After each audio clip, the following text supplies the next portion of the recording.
It began with the conversation with my writing partner, David.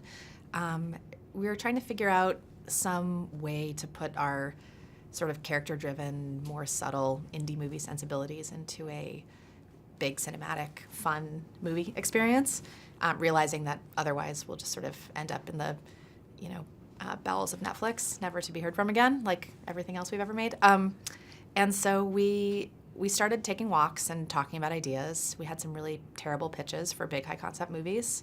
One of them was called Ghost Hookup. So just to give you an idea of how bad. And then one day we were sort of sitting around thinking about our love for action movies and our love for female friendship movies. And one of us said, what if you dropped The Girls from Broad City into a Bourne movie? And although our sensibilities are neither quite Broad City nor Bourne, we decided to use that as the template for two funny regular girls in an extreme situation, which is what the movie's about.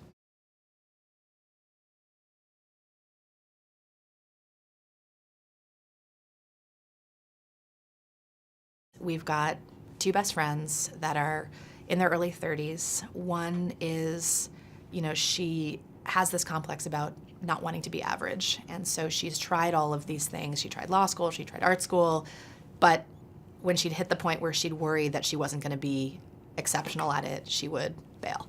So she has that sort of neurotic smart person problem of just never feeling like she's going to be special enough. So she has the choice paralysis of that. So that's Mila Kunis' character. And so in the interim, she's paying her rent with a job at a Trader Joe's, not Trader Joe's, grocery store, and kind of lacks the confidence of having direction in her life and feels like she's getting too old to not have it together, basically. So compounding this, she's been dumped by a guy that she had really high hopes about. She hasn't heard from him. She doesn't know what happened.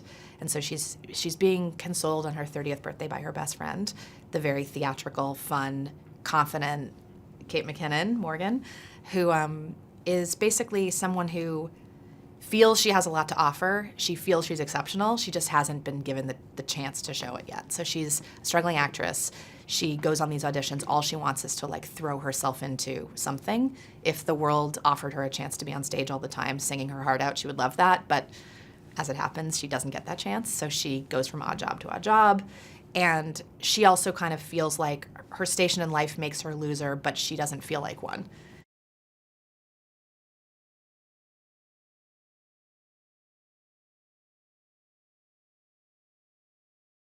We wanted someone who is so kind of lovable that even when she's being insecure, even when she's being neurotic, even when she's making a fool of herself, you always like her, root for her, and feel like you relate to her. And Mila is that. She's so likable. Guys like her, girls like her. She sort of feels like she could be your friend. She feels like someone who's very comfortable in her own skin, which is such a likable quality. So as insecure as she may play, you do feel like she's grounded. You don't feel like it's this anti-feminist girl falling apart thing ever with Mila. So she was kind of the ideal fit for the part.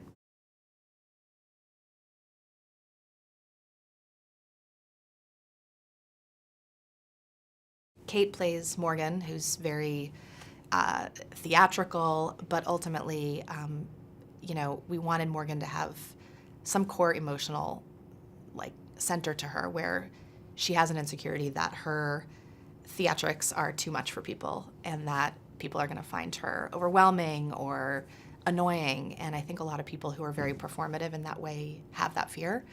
And so we sort of felt like that would appeal to Kate's sensitive side and her, Kate is a very introspective, thoughtful person, so we knew that she would enjoy the opportunity to play that layer underneath the broader comedic stuff.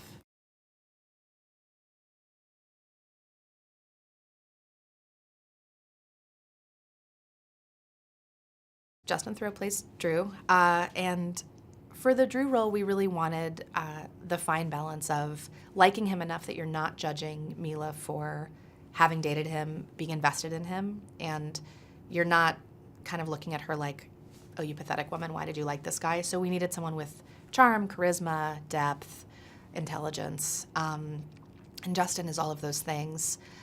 But we also wanted to create a sense of of mystery around him, and we needed a sort of a little bit of a darkness, which we knew from The Leftovers and everything else that he had.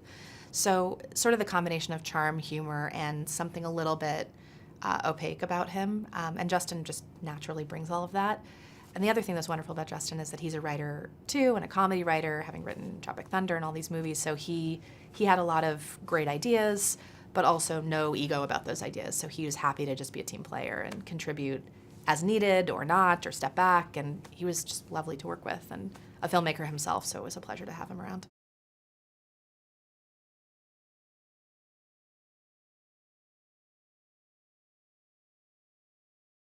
One thing that was really important to David and me, my co-writer, was to give people a real adventure watching the movie in a time that movie tickets are as expensive as they are.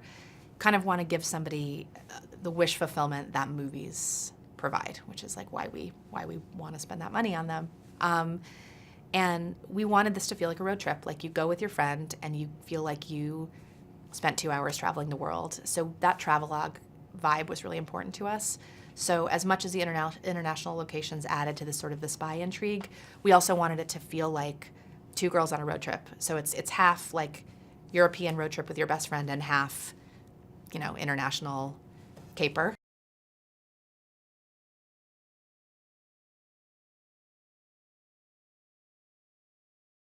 I'm hoping that when people get a ticket to this movie, they know that they're going to see great action and thrills and comedy and definitely a lot of weird sort of specific friendship stuff too that they're maybe used to seeing on TV shows or in smaller movies, and they'll get a little of that personal connection at the same time, but that people also know they're going to see like car chases and explosions because there are plenty of those, and there's a lot of that too. So hopefully something for everyone.